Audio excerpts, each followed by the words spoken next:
Hey guys, welcome to our channel. In this horror story episode, we will read a story from a countess named Gulo. This story is based on his true story. Let's jump into the story. This is the first time I'm sharing my story. The two incidents that I'm going to share took place some time ago now. I also have to let you know that I'm not the biggest believer of paranormal stuffs. As I've grown older, I've also grown skeptic about these things. So I don't immediately jump to the conclusion that anything is paranormal related. I try to find other reasons. For these two incidents, however, I haven't been able to find any rational or proper explanation. So on to the experiences. Both of these incidents took place in my current apartment, where I have been living for 2 years with my family. For a month, everything was fine. Then one day, I had some kind of thought, or for lack of better words, something clicked, and then things started. Most things were easy to ignore, rationalize, or forget. But these two incidents worry me a little. The first one happened in June, on a Sunday night. I will have to explain the lighting situation in my room. I have two types of lights in my room. One is the main light, the other is my night light. I don't enjoy sleeping in the dark, so the night light helps with the issue. It stays on during the night. While I sleep, the main light stays off. I also have the habit of waking up at around midnight hours, or say any time from 12 until 2 a.m., to drink water and use restroom. On this Sunday night, I went to bed at around 11 p.m. As usual, I woke up at around 1 a.m. to use the restroom and also get myself a glass of water.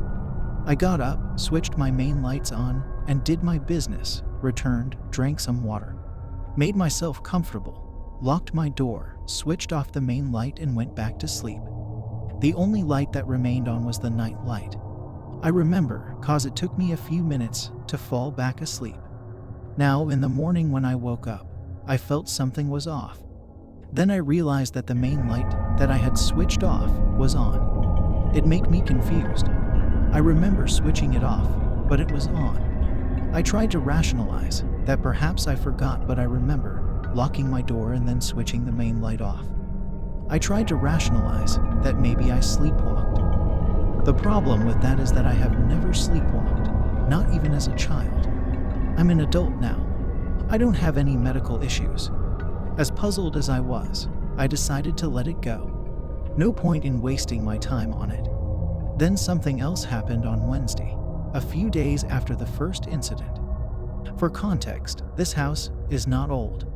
It's still relatively new. It's not falling apart. We would not move in if that were the case.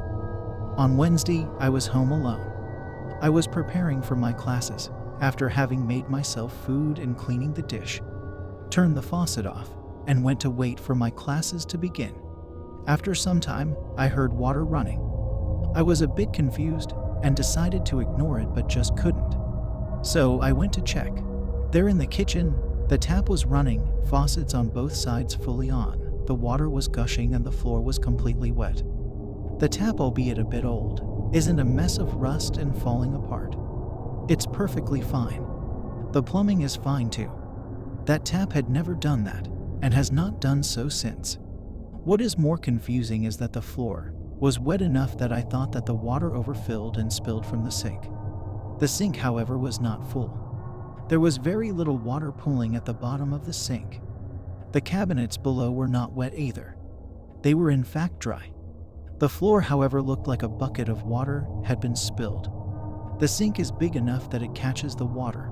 The water doesn't go to the floor. Even if it did, I'm sure the cabinets would be at least a little wet, but as I said, they were completely dry. I again rationalized that maybe it was a faulty tap or that I forgot to turn it off. Cleaned the mess up and just tried to forget about it. I'm coming to terms with it as time has passed, but I just want to stop it before it escalates any further. This is maybe the first physical activity. After moving to this apartment, I have also been having nightmares and sleep paralysis episodes almost on a daily basis after the first month. The only time that I had one was when I was in my early teens.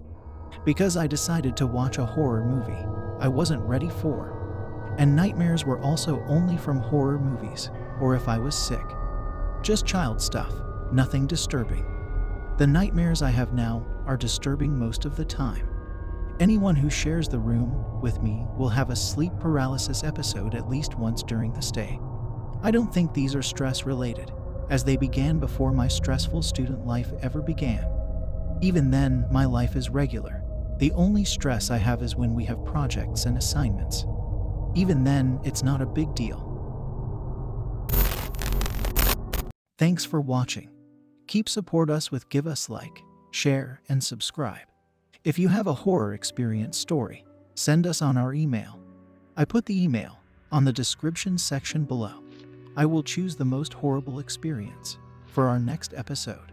See you guys, and peace out.